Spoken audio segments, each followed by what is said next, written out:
Did you feel unsafe in India being a woman? Well, I felt unsafe, obviously.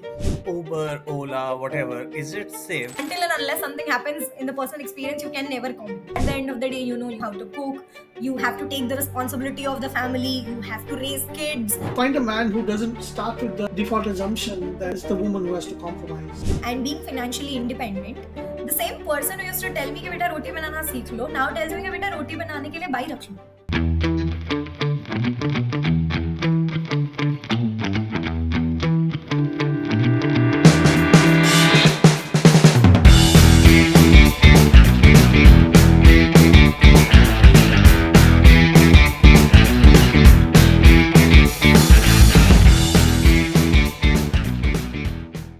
Did you feel unsafe in India being a woman, being out there, living alone, working? Did you feel people encroaching in your personal private space? I don't know how to say it. I mean, it's not even that easy to say that I started being comfortable with the idea that people are going to behave that way. I mean, somehow that got developed in my brain that it is my responsibility to take the precautions so that some mishap doesn't happen to me. That it is my responsibility to be safe and it is my responsibility to take all the precautions. Somehow I grew up with the idea in the 10 months that if somebody behaves in a certain way, like stares at you for a minute, such incidences happened many a times. They stared inappropriately. Sometimes there were misogynist comments made by some people.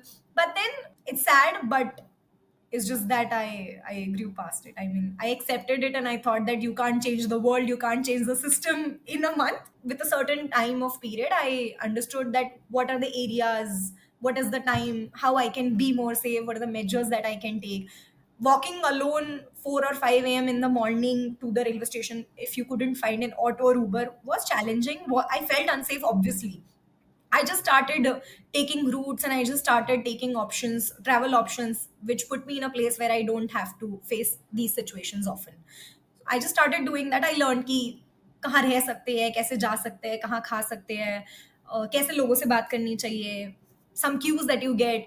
If somebody stares at you, there's a certain point till you can ignore, a certain point where you have to speak up. It's just that I learned it. From a safety point of view, Uber, Ola, whatever, is it safe? Because sometimes I hear news कि कुछ हो गया इधर उधर. Is that a regular thing or is that like a complete one-off? Because the way I see it is कि अगर आप office जा रहे हो, आप ऑफिस के कैंपस में probably safe हो, आप घर पे probably safe हो, and the only other thing you need to take care of is कि आप ऑफिस से घर कैसे जाओ और घर से ऑफिस कैसे जाओ.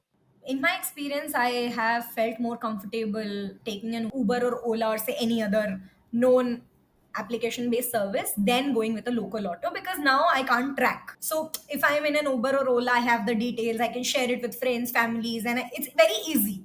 I can do the same things like take pictures, but I will never have the ID verification of the person. I might not be able to click अंधेरे में उसका चेहरा. Ola and Uber or such platforms give me a better convenience and access to have the hold on information that it is shareable with the people. So it feels more safe. Now it's just I feel more safe. I never know if it is more safer than the local autos or it is not until and unless something happens in the personal experience. You can never comment. I mean, you can never judge somebody. Women have it harder in life than men because you are balancing much higher expectations than men have to. There seems to be an assumption that it's the woman who has to compromise. Whether if you get married and is the man's career that should come first, but find a man who doesn't start with the default assumption that it's the woman who has to compromise. So earlier, when I was in my teens or say 20s, I 2021 that age, my mom was also of this assumption, as you said, that the woman is the one who has to compromise. And I do not blame her for thinking that way because I told you the kind of background she has had and the kind of opportunities she has had, she's seen it. She's experienced it firsthand, and that's what she's believed. It is her environment. She also believed that at the end of the day, you have to know how to cook, you have to take the responsibility of the family, you have to raise kids, you have to give your time, and your important part of your life will be your in-laws and your husband and all of these things. Eventually, as I went to IIM and she saw me doing things I love and being financially independent, the same person who used to tell me कि बेटा रोटी बनाना सीख लो now tells me कि बेटा रोटी बनाने के लिए by रख लो. Uh-huh. Have help for yourself because you're getting drained a lot. तो Yes. पहले she taught me कि तुम्हें ही बनानी पड़ेगी. Yes. Now she's telling me कि तुम्हें आता है. You can do it in times when it is necessary.